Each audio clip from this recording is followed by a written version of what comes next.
पंतप्रधान नरेंद्र मोदींकडून देशभरातील जनतेला दिवाळीच्या शुभेच्छा। ही दिवाळी प्रत्येकाच्या आयुष्यामध्ये सुख समृद्धी आणो अशा शुभेच्छा। पंतप्रधान मोदींकडून जवानांसोबत दिवाळी साजरी। पंतप्रधान मोदींकडून आयएनएस विक्रांतला सुद्धा भेट। सीमेवरील सैनिकांसाठी आधार सोशल ट्रस्टकडून दिवाळीचा फराळ। मुख्यमंत्री फडणवीसांकडून फराळाच्या ट्रकला हिरवा कंदील।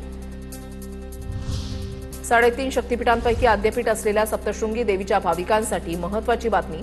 22 ऑक्टोबर ते 6 नोव्हेंबरपर्यंत मंदिर दर्शनासाठी पहाटे 5 ते रात्री 12 वाजेपर्यंत खुले राहणार। दिवाळी निमित्तानं होणारी गर्दी लक्षात घेता निर्णय।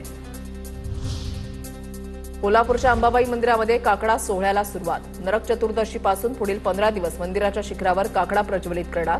कार्तिक पौर्णिमेपर्यंत सुरू राहणार काकडा सोहळा। वर्षातून एकदा होणारा सोहळा पाहण्यासाठी भाविकांची गर्दी। तुळजापूरमध्ये दिवाळीनिमित्त तुळजाभवानीच्या दर्शनासाठी भाविकांची गर्दी। कुठली गैरसोय होऊ नये यामुळे येत्या 31 जानेवारीपर्यंत 22 तास मंदिर खुलं ठेवण्याचा निर्णय मंदिर संस्थांनी घेतलाय। आगामी नाताळच्या सुट्ट्या पाहताही महत्त्वाचा निर्णय। दिवाळीच्या सुट्ट्यांनिमित्त अलिबाग, वरसोली आणि किहिम बीचवर पर्यटकांची गर्दी। हॉटेल्स, रिसॉर्ट्स आणि होमस्टे हाऊसफुल। दिवाळीमध्ये भेसळीवर एफडीएची नजर। राज्यातून 2 कोटींचे खाद्यपदार्थ जप्त। खवा, गाईचं तूप, खाद्यतेल, दूध, पनीर, बटर, वनस्पती तूप, भगरीमध्ये आढळली भेसळ।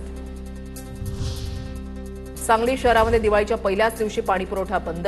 काँग्रेस आणि भाजपचे नगरसेवक आक्रमक। पाणीपुरवठा कार्यालयाच्या दारातच हंडे आणि घागर घेऊन धरणं आंदोलन।